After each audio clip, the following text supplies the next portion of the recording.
Assalamualaikum warahmatullahi wabarakatuh. Selamat pagi, salam sejahtera dan salam sehat untuk kita semua. Untuk kuliah saat ini kita akan membahas tentang manusia, keragaman, keseradaatan, dan kemartabatan. Coba Anda perhatikan himpunan kertas yang ada di sini, gitu ya. Ya, kertas ini ada beberapa warna dan masing-masing warna saya beri tulisan yang berbeda-beda. Tentu susunan warna ini menjadi indah karena ada beberapa warna di dalamnya. Nah, saya akan memulai pembahasan materi ini dengan menjelaskan pengertian tentang keragaman. Apa itu keragaman? Keragaman adalah suatu kondisi atau suatu keadaan di dalam masyarakat yang di dalamnya terdapat perbedaan-perbedaan dalam berbagai hal. Berbagai hal itu sebut saja unsur-unsur yang membentuk keragaman. Dalam konteks ISBD, unsur-unsur yang membentuk keragaman itu ada unsur yang bersifat umum dan ada unsur-unsur yang bersifat pribadi. Nah, untuk unsur yang bersifat umum itu diantaranya adalah organisasi.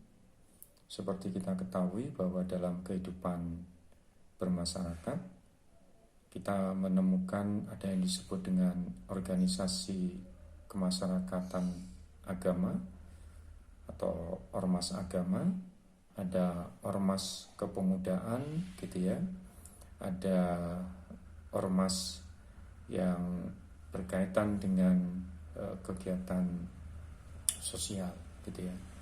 Kemudian ada bangsa, tentu bangsa di muka bumi ini cukup banyak, ratusan jumlahnya. Kemudian sifat umum yang membentuk keragaman itu ada adat dan kesopanan, kemudian suku dan ras gitu ya.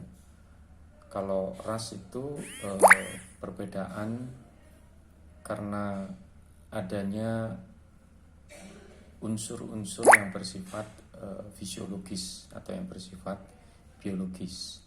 Tetapi kalau suku itu terbentuk karena masyarakat itu memiliki historical dan juga ciri-ciri tubuh serta keturunan yang relatif sama gitu ya.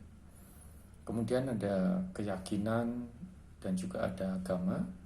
Seperti kita ketahui di Indonesia ada 6 agama besar yang diakui oleh negara.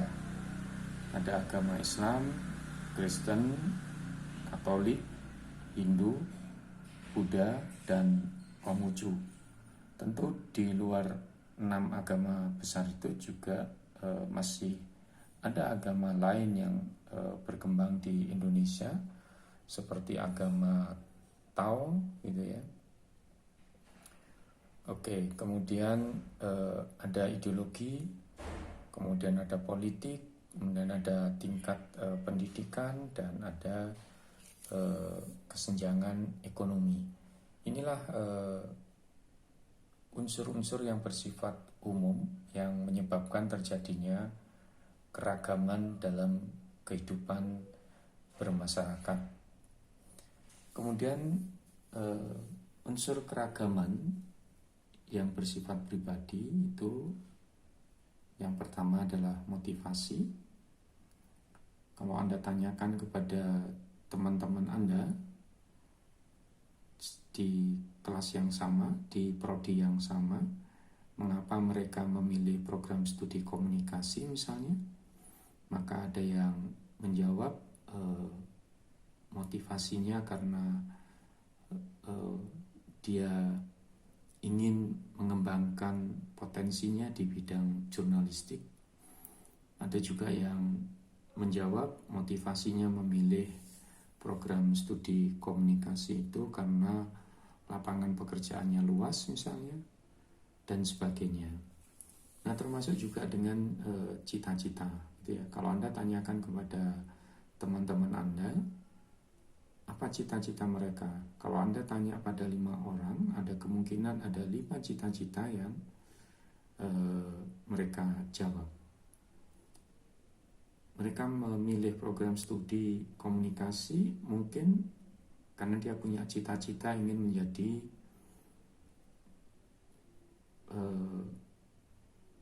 public relation atau petugas humas. Mungkin ada juga yang bercita-cita ingin jadi jurnalis atau jadi wartawan. Ada juga yang memiliki cita-cita ingin menjadi pembuat iklan misalnya, dan sebagainya.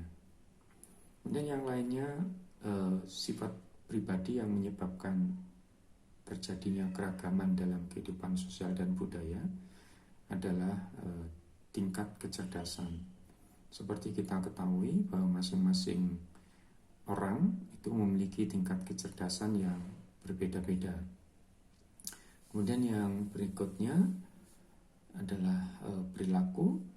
Masing-masing orang memiliki perilaku yang berbeda-beda gitu ya. Nah, begitu juga dengan minat. Masing-masing orang memiliki minat yang berbeda-beda. Kalau dalam konteks di program studi komunikasi biasanya minat itu diwujudkan dalam bentuk konsentrasi gitu ya. Misalnya ada mahasiswa yang minat dalam dunia broadcast, ada yang minat dalam dunia jurnalistik, ada yang minat dalam dunia PR atau public relation, ada yang minat dalam dunia iklan, ada yang minat dalam dunia sinema. Nah, intinya bahwa sifat pribadi itu menjadi unsur pembentuk keragaman dalam kehidupan sosial dan budaya. Nah, sekarang saya akan masuk pada pembahasan tentang kesederajatan. Apa yang dimaksud dengan kesederajatan? Kesederajatan dari kata derajat gitu ya. Jadi sederajat itu artinya posisinya atau kedudukannya adalah sama gitu ya. Perhatikan di balik potongan kertas yang sudah ada tulisan seperti ini. Ini akan saya balik gitu ya. Ini akan saya balik. Ini ternyata ada suku Madura, kemudian ada suku Iban, kemudian ada suku Batak, kemudian ada suku Bugis, ada suku Asmat, kemudian ada suku Jawa ya. Kemudian di balik ini ada suku Betawi, kemudian ada suku Banjar, ada suku Bali, kemudian ada suku Ampana gitu ya. Kemudian ada suku Dani dan ada suku Gayo. Tentu di luar suku-suku yang sudah saya tuliskan di sini masih ada puluhan bahkan ratusan suku yang ada di Indonesia. Nah, sekarang pertanyaannya adalah manakah di antara suku-suku ini yang paling baik? Manakah suku-suku ini yang kedudukannya paling tinggi? Tentu jawabannya di antara suku-suku ini tidak ada yang kedudukannya paling tinggi dan yang kedudukannya paling baik. Karena suku-suku ini itu memiliki kedudukan yang sama. Suku-suku ini memiliki kedudukan yang sederajat. Sehingga kita tidak bisa mengatakan salah satu suku itu lebih baik daripada suku yang lain. Nah, begitu juga kalau kita bicara dalam konteks agama gitu ya. Jadi masing-masing agama memiliki kedudukan yang sama, yang sederajat. Baik, saya akan masuk pada pembahasan yang berikutnya. Untuk menjaga keberagaman, kesederajatan, dan kemartabatan dalam kehidupan bermasyarakat, maka ada 4 aktor yang bisa menjaga keragaman, kesederajatan, dan kemartabatan ini. Masing-masing aktor tentu memiliki peran yang berbeda-beda. Aktor yang pertama adalah legislatif, gitu ya, atau mereka-mereka yang berada di dewan, gitu ya, di perwakilan Dewan Perwakilan Rakyat, baik di DPR ataupun di DPRD. Nah, peran legislatif itu adalah merumuskan dan membentuk peraturan perundang-undangan yang dapat diterima oleh semua golongan. Ya, semua golongan itu bisa golongan karena suku, golongan karena agama, gitu ya, golongan karena perbedaan pendidikan dan sebagainya. Kemudian peran dari yudikatif itu adalah menegakkan keadilan bagi semua komponen masyarakat. Jadi seperti kita ketahui, dengan beragam suku, beragam agama, beragam ras, gitu ya, maka ketika ada gesekan, ketika ada masalah, ketika ada problem, maka yudikatif harus berperan untuk menegakkan keadilan. Kemudian yang ketiga adalah eksekutif. Peran yang dapat dilakukan oleh eksekutif adalah mengelola dan menjaga keragaman. Yang keempat adalah rakyat. Nah, rakyat tentu dalam hal ini harus memerankan dirinya untuk menjaga keanekaragaman, kesederajatan, dan kemartabatan. Saya pikir itu penjelasan dari saya tentang manusia, keragaman, kesederajatan, dan kemartabatan.